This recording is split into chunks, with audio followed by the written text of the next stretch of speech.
Good morning to one and all. അപ്പോൾ നിലവിൽ നമ്മൾ ഡിസ്കസ് ചെയ്തുകൊണ്ടിരിക്കുന്നത് ഇൻഡേസ് 38 ഇൻടാഞ്ചിബിൾ അസറ്റ് എന്ന് പറഞ്ഞ ഇന്ത്യൻ അക്കൗണ്ടിങ് സ്റ്റാൻഡേർഡാണ്. കഴിഞ്ഞ ക്ലാസ്സിൽ ഞാൻ സൂചിപ്പിച്ചിട്ടുണ്ട്, അതായത് യൂസ്ഫുൾ ലൈഫിൻ്റെ ബേസിൽ നമുക്ക് ഇൻടാഞ്ചിബിൾ അസറ്റിനെ രണ്ടായിട്ട് തരംതിരിക്കാൻ സാധിക്കും. ആദ്യത്തേത് എന്ന് പറയുന്നത് ഇൻടാഞ്ചിബിൾ അസറ്റ് വിത്ത് ഫിനിറ്റ് ലൈഫ്, രണ്ടാമത്തേത് ഇൻടാഞ്ചിബിൾ അസറ്റ് വിത്ത് ഇൻഡെഫിനിറ്റ് ലൈഫ്.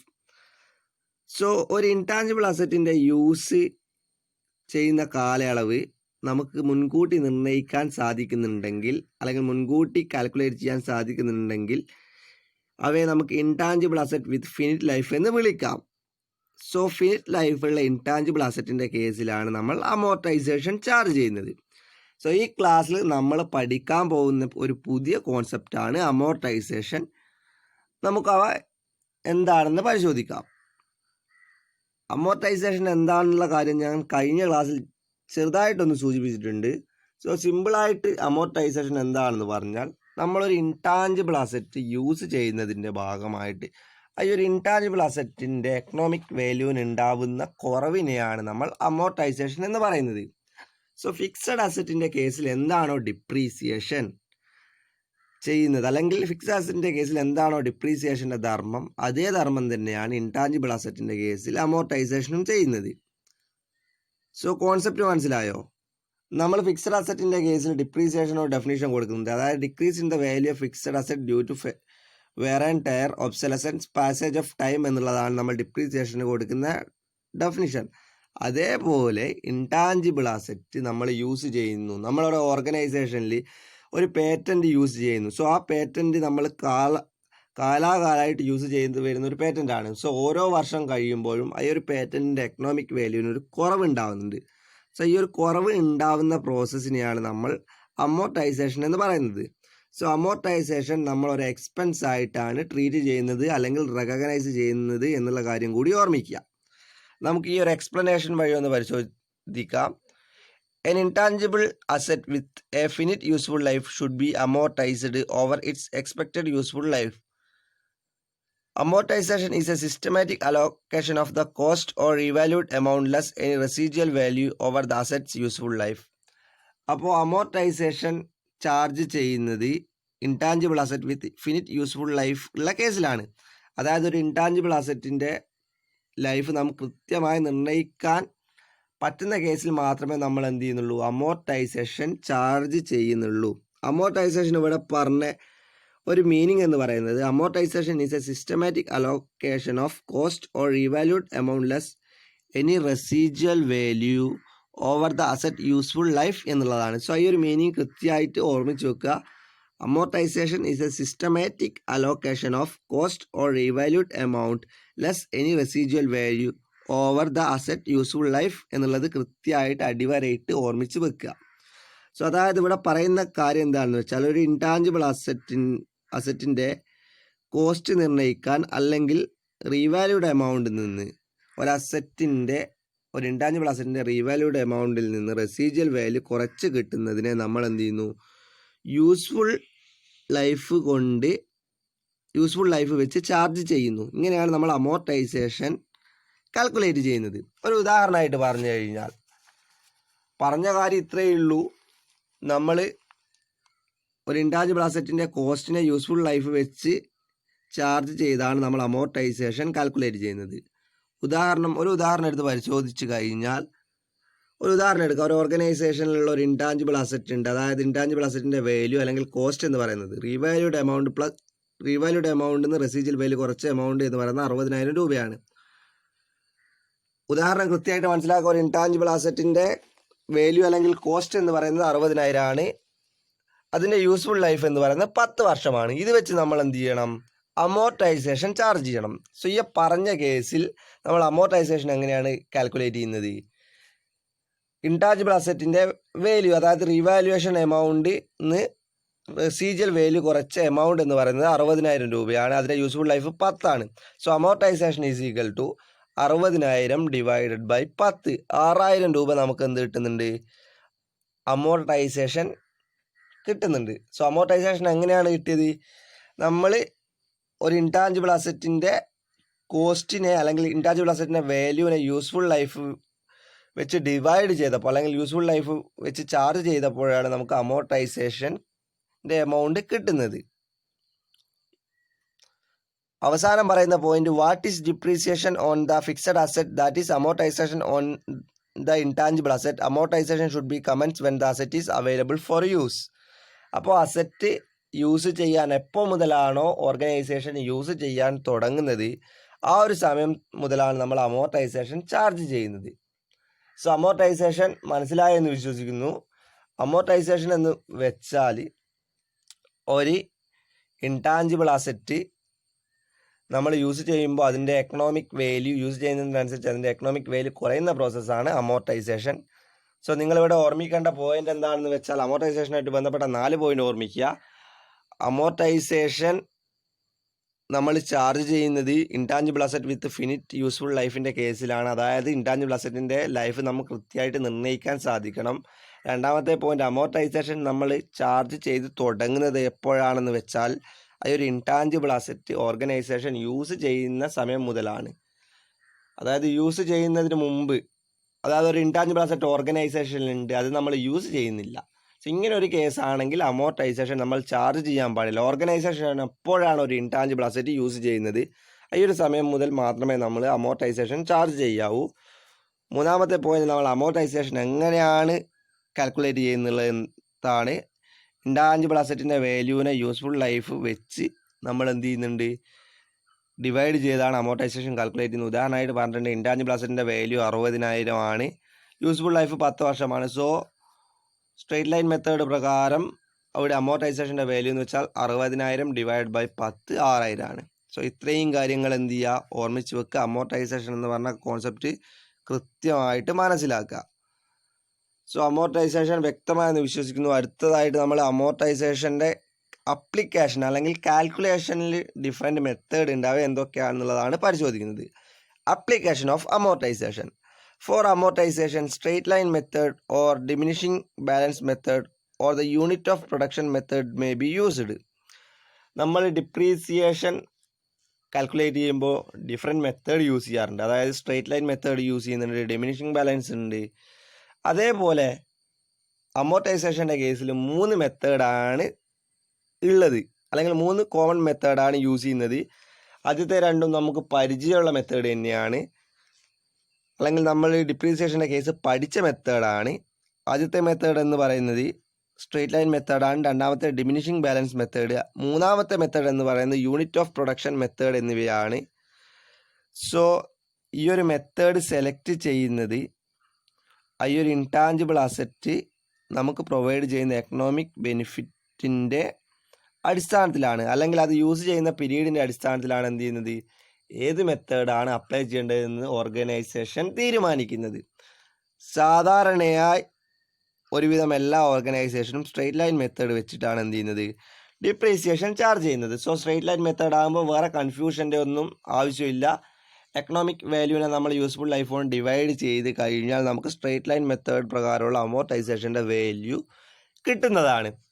സോ ഇവിടെ അപ്ലിക്കേഷൻ ഓഫ് അമോർട്ടൈസേഷൻ പറയുന്നത്, അമോർട്ടൈസേഷൻ കാൽക്കുലേറ്റ് ചെയ്യാൻ 3 മെത്തേഡാണ് കോമൺ ആയിട്ട് നമ്മൾ യൂസ് ചെയ്യുന്നത്. ആദ്യത്തെ മെത്തേഡ് എന്ന് പറയുന്നത് സ്ട്രെയിറ്റ് ലൈൻ മെത്തേഡാണ്, രണ്ടാമത്തെ ഡിമിനിഷിംഗ് ബാലൻസ് മെത്തേഡാണ്, മൂന്നാമത്തെ യൂണിറ്റ് ഓഫ് പ്രൊഡക്ഷൻ മെത്തേഡാണ്. സോ ഇതിൽ കോമൺ ആയിട്ട് സാധാരണയായിട്ട് ഓർഗനൈസേഷൻ യൂസ് ചെയ്യുന്നത് സ്ട്രെയിറ്റ് ലൈൻ മെത്തേഡാണ്. സോ അതുകൊണ്ട് തന്നെ നമുക്ക് കൺഫ്യൂഷൻ ഒന്നും സാധ്യതയില്ല. അതായത് ഇൻടാഞ്ചിബിൾ അസറ്റിൻ്റെ വാല്യൂവിനെ നമ്മൾ യൂസ്ഫുൾ ലൈഫ് കൊണ്ട് ഡിവൈഡ് ചെയ്ത് കഴിഞ്ഞാൽ നമുക്ക് എന്ത് ചെയ്യും, സ്ട്രെയിറ്റ് ലൈൻ മെത്തേഡ് പ്രകാരമുള്ള അമോർട്ടൈസേഷൻ്റെ വാല്യൂ കാൽക്കുലേറ്റ് ചെയ്യാം, അല്ലെങ്കിൽ വാല്യൂ കൃത്യമായിട്ട് കിട്ടുന്നതാണ്. സോ അപ്ലിക്കേഷൻ ഓഫ് അമോർട്ടൈസേഷനുമായി ബന്ധപ്പെട്ട് ഇത്രയും കാര്യങ്ങളേ ഉള്ളൂ. അടുത്തായിട്ട് ഈ ഒരു അമോർട്ടൈസേഷനുമായി ബന്ധപ്പെട്ട ഒരു ഇല്ലുസ്ട്രേഷനാണ് നമ്മൾ ചെയ്യുന്നത്. നമുക്ക് ഈ ഒരു ഉദാഹരണം ഒന്ന് പരിശോധിച്ച് നോക്കാം. എ ലിമിറ്റഡ് ഹാസ് purchased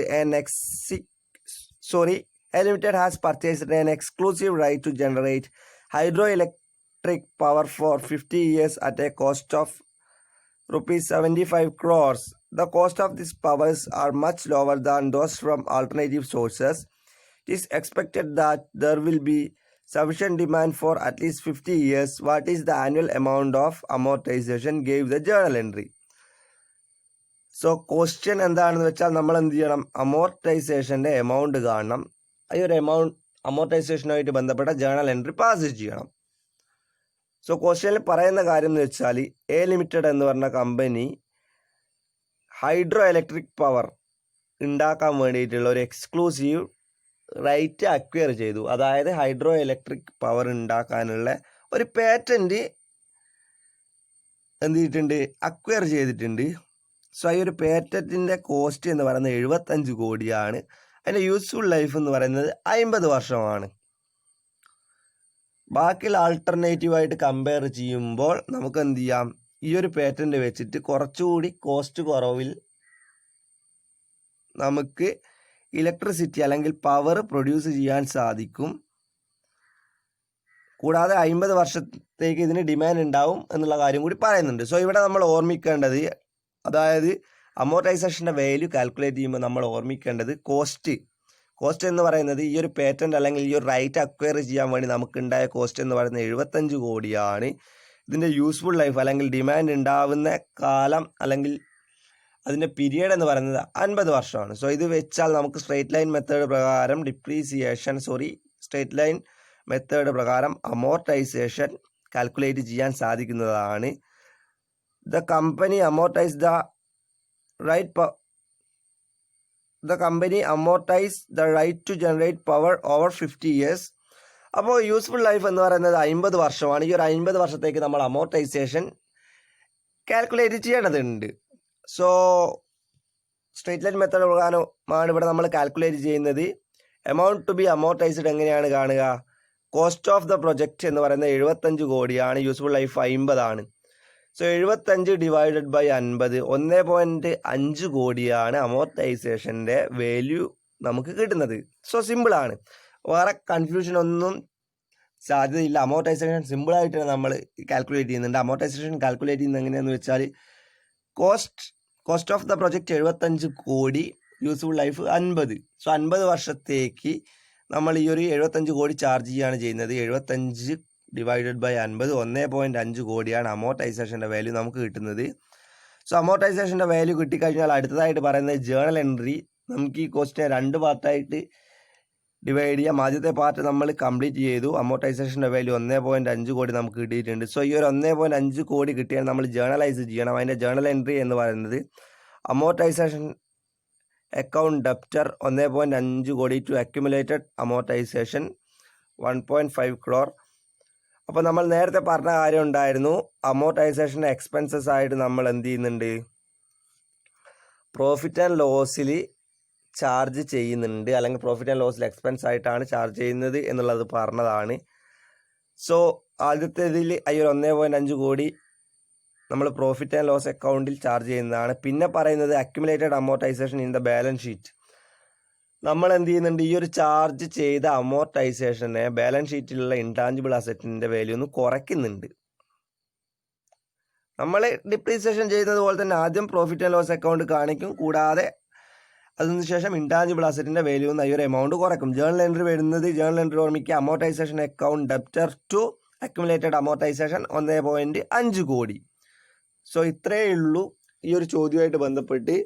ആദ്യം കാണാൻ പറഞ്ഞത് അമോർട്ടൈസേഷൻ്റെ വാല്യൂ ആയിരുന്നു. കോസ്റ്റ് എന്ന് പറയുന്നത് 75 കോടിയെ നമ്മൾ യൂസ്ഫുൾ ലൈഫ് 50 വർഷം കൊണ്ട് ഡിവൈഡ് ചെയ്താൽ 1.5 കോടി നമുക്ക് എന്ത് കിട്ടുന്നുണ്ട്, അമോർട്ടൈസേഷൻ്റെ വാല്യൂ കിട്ടുന്നുണ്ട്. ശേഷം ജേണൽ എൻട്രി പാസ് ചെയ്യണം. ജേണൽ എൻട്രി എന്ന് വരുന്നത് amortisation account debtor to accumulated amortisation 1.5 crore എന്നുള്ളതാണ് ജേണൽ എൻട്രി. സോ ഇതുമായിട്ട് ബന്ധപ്പെട്ട് വേറെ സംശയങ്ങൾക്കൊന്നും സാധ്യതയില്ല. നമുക്ക് നോട്ട് ടു ദ അക്കൗണ്ട് ഒന്ന് പരിശോധിക്കാം. The amortisation charge for each period should be recorded as an expense. ഞാൻ നേരത്തെ പറഞ്ഞ കാര്യം തന്നെയാണ്. അമോർട്ടൈസേഷൻ എക്സ്പെൻസ് ആയിട്ട് പ്രോഫിറ്റ് ആൻഡ് ലോസ് അക്കൗണ്ടിൽ നമ്മൾ ചാർജ് ചെയ്യുന്നുണ്ട്. Unless another standard permit or require it to be included in the carrying amount of the asset. അതായത് ക്യാരിയിങ് എമൗണ്ടിൽ നമ്മൾ ഈ ഒരു അമോർട്ടൈസേഷൻ ചാർജ് ചെയ്യുന്നില്ലെങ്കിൽ നമ്മൾ എന്ത് ചെയ്യണം, എക്സ്പെൻസ് ആയിട്ട് ട്രീറ്റ് ചെയ്യണം എന്നുള്ളതാണ് പറഞ്ഞതിൻ്റെ സാരം. സോ നോർമൽ കേസിൽ നിങ്ങൾ ഇത്രയും കാര്യം മാത്രം ഓർത്താൽ മതി. നോർമൽ കേസിൽ നമ്മൾ അമോർട്ടൈസേഷൻ എക്സ്പെൻസ് ആയിട്ട് ട്രീറ്റ് ചെയ്യുന്നുണ്ട്. സോ ഈ ഒരു എക്സ്പെൻസ് നമ്മൾ പ്രോഫിറ്റ് ആൻഡ് ലോസ് അക്കൗണ്ടിലാണ് എന്ത് ചെയ്യുന്നത്, കാണിക്കുന്നത്. For example, the amortisation of the asset used in a production process is included in the carrying amount of inventories as per Ind AS 2. So ഇവിടെ ഒരു ഉദാഹരണം പറയുന്നത്, നമ്മൾ പ്രൊഡക്ഷൻ പ്രോസസ്സിൽ ഉള്ള അമോർട്ടൈസേഷൻ കേരിങ് എമൗണ്ട് ഓഫ് ഇൻവെൻ്ററിയിൽ കാണിക്കുന്നുണ്ട്, അല്ലെങ്കിൽ കേരിങ് എമൗണ്ട് ഓഫ് ഇൻവെൻ്ററീസിലാണ് ട്രീറ്റ് ചെയ്യുന്നത്. Ind AS 2 അത് പെർമിറ്റ് ചെയ്യുന്നുണ്ട്.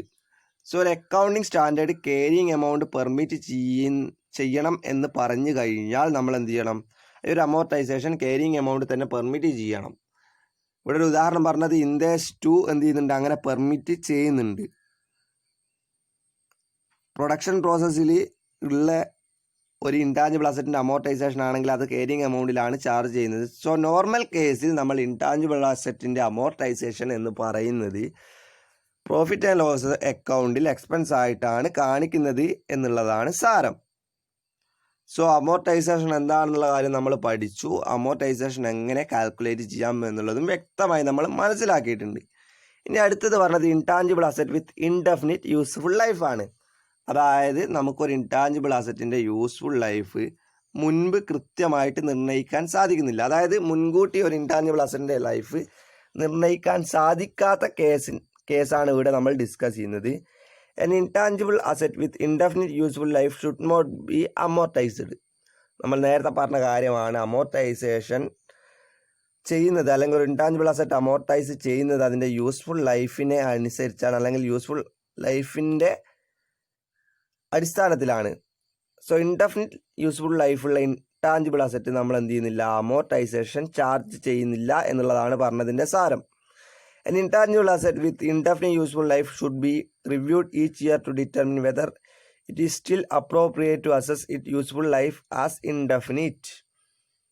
അപ്പോൾ രണ്ടാമത് പറഞ്ഞ പോയിന്റ് എന്ന് വെച്ചാൽ നമ്മൾ എല്ലാ വർഷവും ഇൻടാഞ്ചിബിൾ അസറ്റ് റിവ്യൂ ചെയ്യുന്നുണ്ട്. കാരണം അതിൻ്റെ യൂസ്ഫുൾ ലൈഫ് നമുക്ക് മുൻകൂട്ടി നിർണ്ണയിക്കാൻ സാധിക്കുമോ എന്നുള്ളത് നമുക്ക് എന്ത് ചെയ്യണം? എല്ലാ വർഷവും അസസ് ചെയ്യേണ്ടതുണ്ട്. അതുകൊണ്ട് തന്നെ ഇതെന്ത് ചെയ്യും? ഓരോ വർഷവും റിവ്യൂ ചെയ്യുന്നുണ്ട്. Reassessing the useful life of an intangible asset as finite rather than indefinite is indicator that the asset may be impaired. Then it is necessary to test the asset for impairment by combining its recoverable amount with carrying amount. Then any excess of the carrying amount over the recoverable amount should be recorded as an impairment loss.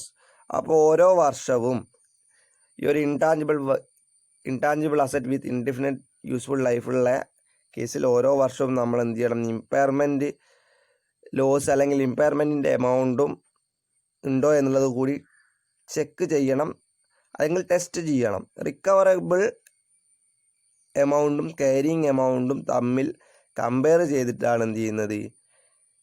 ഈ ഒരു ഇമ്പയർമെൻറ്റിൻ്റെ case നമ്മൾ നിർണ്ണയിക്കുന്നത്. So intangible asset വിത്ത് indefinite useful ലൈഫുമായിട്ട് ബന്ധപ്പെട്ട് 3 പോയിൻ്റാണ് നിങ്ങൾ ഓർമ്മിക്കേണ്ടത്. Indefinite ലൈഫുള്ള intangible അസറ്റിൻ്റെ കേസിൽ നമ്മൾ എന്ത് ചെയ്യുന്നില്ല? അമോർട്ടൈസേഷൻ ചാർജ് ചെയ്യുന്നില്ല. കാരണം അമോർട്ടൈസേഷൻ ചാർജ് ചെയ്യണമെങ്കിൽ ഒരു ഇൻടാഞ്ചിബിൾ അസറ്റിൻ്റെ യൂസ്ഫുൾ ലൈഫ് നമുക്ക് മുൻകൂട്ടി നിർണ്ണയിക്കാൻ പറ്റണം. അതുകൊണ്ട് തന്നെ ഇവിടെ എന്ത് ചെയ്യുന്നില്ല? നമ്മൾ അമോർട്ടൈസേഷൻ ചാർജ് ചെയ്യുന്നില്ല. രണ്ടാമത്തെ കേസ് എന്ന് പറയുന്നത് ഓരോ വർഷവും ഈ ഒരു ഇൻടാഞ്ചിബിൾ അസറ്റിനെ നമ്മൾ റിവ്യൂ ചെയ്യുന്നുണ്ട്. കാരണം എന്ന് വെച്ചാൽ എപ്പോഴെങ്കിലും ഈ ഒരു ഇൻടാഞ്ചിബിൾ അസറ്റിൻ്റെ ഏതെങ്കിലും ഒരു സാഹചര്യത്തിൽ അതിൻ്റെ യൂസ്ഫുൾ ലൈഫ് നമുക്ക് കാൽക്കുലേറ്റ് ചെയ്യാൻ പറ്റുമോ എന്നുള്ളതിന് വേണ്ടിയിട്ടാണ് ഓരോ വർഷവും റിവ്യൂ ചെയ്യുന്നത്. മൂന്നാമത്തെ കേസ് പറയുന്നത് ഇമ്പയർമെൻറ്റ് ലോസ് ഉണ്ടാകുന്നുണ്ടോ എന്നുള്ളത് നമുക്ക് എന്ത് ചെയ്യണം? മനസ്സിലാക്കണം. അതിനുവേണ്ടി റിക്കവറബിൾ എമൗണ്ടും ക്യാരിങ് എമൗണ്ടും വെച്ച് നമ്മൾ എന്ത് ചെയ്യുന്നുണ്ട്? കമ്പാരിസൺ നടത്തുന്നുണ്ട്. സോ ക്യാരിങ് എമൗണ്ടിനേക്കാൾ അല്ലെങ്കിൽ ക്യാരിങ് എമൗണ്ട് കൂടുതലും റിക്കവറബിൾ എമൗണ്ട് കുറവാണെങ്കിൽ നമ്മൾ എന്ത് ചെയ്യുന്നുണ്ട്? ഇമ്പയർമെൻറ്റ് ലോസ് ആയിട്ട് ട്രീറ്റ് ചെയ്യുന്നുണ്ട്. നമ്മൾ നേരത്തെ പറഞ്ഞ കാര്യമാണ്. ക്യാരിങ് എമൗണ്ട് കൂടുതലും റിക്കവറബിൾ എമൗണ്ട് കുറവാണെങ്കിൽ ഇമ്പയർമെൻറ്റ് ലോസ് ട്രീറ്റ് ചെയ്യുന്നു. സോ ഈ ഒരു 4 പോയിന്റ് നിങ്ങൾ എന്ത് ചെയ്യുക? ഇൻടാഞ്ചിബിൾ അസറ്റ് വിത്ത് ഇൻഡെഫിനിറ്റ് യൂസ്ഫുൾ ലൈഫുമായിട്ട് ബന്ധപ്പെട്ട് ഓർമ്മിക്കുക. അപ്പോൾ നമ്മൾ പറഞ്ഞിട്ടുണ്ട് ഇൻടാഞ്ചിബിൾ അസറ്റിനെ 2ആയിട്ട് ക്ലാസിഫൈ ചെയ്യുന്നുണ്ട്. യൂസ്ഫുൾ ലൈഫിൻ്റെ ബേസ് 2ആയിട്ട് ക്ലാസിഫൈ ചെയ്യുന്നുണ്ട്. ഇൻടാഞ്ചിബിൾ അസറ്റ് വിത്ത് ഫിനിറ്റ് ലൈഫ്, അതായത് ഒരു ഇൻടാഞ്ചിബിൾ അസറ്റിൻ്റെ ലൈഫ് നമുക്ക് എന്ത് ചെയ്യാം? മുൻകൂട്ടി നിർണ്ണയിക്കാൻ പറ്റും, അല്ലെങ്കിൽ മുൻകൂട്ടി തന്നെ കാൽക്കുലേറ്റ് ചെയ്യാൻ സാധിക്കുന്നുണ്ട്. ഈ ഒരു കേസിലാണ് നമ്മൾ അമോർട്ടൈസേഷൻ ചാർജ് ചെയ്യുന്നത് അല്ലെങ്കിൽ അമോർട്ടൈസേഷൻ്റെ പ്രസക്തി വരുന്നത്. രണ്ടാമത്തെ കേസ് എന്ന് പറയുന്നത് ഇൻടാഞ്ചിബിൾ അസറ്റ് വിത്ത് ഇൻഡെഫിനിറ്റ് ലൈഫാണ്. നമുക്ക് ഒരു ഇൻടാഞ്ചിബിൾ അസറ്റിൻ്റെ കേസിൽ ലൈഫ് മുൻകൂട്ടി നിർണ്ണയിക്കാൻ അല്ലെങ്കിൽ മുൻകൂട്ടി കാൽക്കുലേറ്റ് ചെയ്യാൻ സാധിക്കുന്നില്ല. സോ ആ ഒരു കേസിൽ നമ്മൾ എന്ത് ചെയ്യുന്നില്ല, അമോർട്ടൈസേഷൻ ചാർജ് ചെയ്യാൻ സാധിക്കുന്നില്ല. സോ ഈ ഒരു 2 കോൺസെപ്റ്റും കൃത്യമായിട്ട് മനസ്സിലാക്കുക, സംശയങ്ങൾക്കൊന്നും സാധ്യത കൊടുക്കാതിരിക്കുക. അടുത്തതായിട്ട് പഠിക്കുന്നത് റെസിജ്വൽ വാല്യൂ. നമ്മൾ ഇൻടാഞ്ചിബിൾ അസറ്റ് പറഞ്ഞ സമയം മുതൽ കേട്ടുകൊണ്ടിരിക്കുന്ന ഒരു ടേമാണ് റെസിജ്വൽ വാല്യൂ. എന്താണ് റെസിജ്വൽ വാല്യൂ എന്ന് പരിശോധിക്കാം. The depreciation amount of an asset is determined after deducting the residual value. In residual value implied that an enterprise expects to dispose the intangible asset before the end of its economic life. അപ്പോൾ residual value എന്താണെന്ന് വെച്ചാൽ നമ്മളൊരു intangible asset dispose ചെയ്യുന്നതിന് മുമ്പ് അല്ലെങ്കിൽ ഒരു intangible asset dispose ചെയ്യുന്ന സമയത്ത് നമുക്ക് കിട്ടുന്ന ഒരു വാല്യൂ, ഒരു ഇൻടാഞ്ചിബിൾ അസറ്റ് ഒഴിവാക്കുമ്പോൾ നമുക്ക് എന്തുണ്ട്, ഒരു സ്ക്രാപ്പ് വാല്യൂ എന്ന് പറയാം. ഒരു സ്ക്രാപ്പ് വാല്യൂ കിട്ടുന്നുണ്ട്. ഈ ഒരു സ്ക്രാപ്പ് വാല്യൂവിനെയാണ് റെസിജ്വൽ വാല്യൂ എന്ന് പറയുന്നത്. ഒരു ഇൻടാഞ്ചിബിൾ അസറ്റ് വിൽക്കുന്ന സമയത്ത് നമുക്ക് കിട്ടുന്ന ഒരു വാല്യൂ ഉണ്ടല്ലോ. അപ്പം നമ്മുടെ ഓർഗനൈസേഷനിൽ ഒരു പേറ്റൻ്റ് ഉണ്ട്. 30 വർഷത്തേക്കാണ് പേറ്റൻ്റ് എടുത്തത്. കാരണം ഈ ഒരു പേറ്റൻറ്റിൻ്റെ അപ്ലിക്കേഷൻ എന്ന് പറയുന്നത് മാക്സിമം 30 വർഷമാണ്. അപ്പോൾ ഒരു 28 വർഷം കഴിഞ്ഞപ്പോൾ നമ്മൾ എന്ത് ചെയ്യുന്നു, ഈ ഒരു ഇൻടാഞ്ചിബിൾ അസറ്റ്, പേറ്റൻ്റ് എന്ന് പറഞ്ഞൊരു ഇൻടാഞ്ചിബിൾ അസറ്റ് ഒഴിവാക്കുന്നു. കാരണം ഇനി ഈ ഒരു പേറ്റൻ്റ് കൊണ്ട് കാര്യമായിട്ടുള്ള ഒരു ഉപയോഗമില്ല. അപ്പോൾ ഏകദേശം അത് സ്ക്രാപ്പായി കഴിഞ്ഞു, അല്ലെങ്കിൽ അത് നമ്മൾ ഒഴിവാക്കേണ്ട സമയമായിട്ടുണ്ട്. അപ്പോൾ ഈ ഒരു ഒഴിവാക്കുന്ന സമയത്ത് നമുക്കൊരു പേറ്റൻ്റ് വിറ്റപ്പോൾ നമുക്കൊരു 10,000 രൂപ കിട്ടി. ഈ ഒരു 10,000 രൂപയാണ് നമ്മൾ റെസിജ്വൽ വാല്യൂ എന്ന് പറയുന്നത്. എക്കണോമിക് ലൈഫ് അവസാനിക്കുന്ന സമയത്ത് നമ്മൾ എന്ത് ചെയ്യുന്നു, ഒരു ഇൻടാഞ്ചിബിൾ അസറ്റ് വിൽക്കുന്നു. ഈ ഒരു ഇൻടാഞ്ചിബിൾ അസറ്റ് വിൽക്കുന്ന എമൗണ്ട്, കിട്ടുന്ന എമൗണ്ട്, ഫിക്സഡ് അസറ്റിൻ്റെ കേസ് നമുക്ക് അതിനെ സ്ക്രാപ്പ് വാല്യൂ എന്നെല്ലാം പറയാം. ആ ഒരു എമൗണ്ടാണ് റെസിജ്വൽ വാല്യൂ എന്നതുകൊണ്ട് ഉദ്ദേശിക്കുന്നത്. സോ റെസിജ്വൽ വാല്യൂ കൃത്യമായിട്ട് മനസ്സിലാക്കുക. ഒരു ഇൻടാഞ്ചിബിൾ അസറ്റ് അതിൻ്റെ യൂസ്ഫുൾ ലൈഫ് തീരുന്ന സമയത്ത് നമ്മൾ വിൽക്കുമ്പോൾ നമുക്ക് കിട്ടുന്ന എമൗണ്ടാണ് റെസിജ്വൽ വാല്യൂ എന്ന് പറയുന്നത്. ഫോർ എക്സാമ്പിൾ 30 വർഷത്തേക്കുള്ള ഒരു പേറ്റൻറ്റ് നമ്മൾ 29ാം വർഷം കഴിഞ്ഞ് വിൽക്കുന്നുണ്ട്.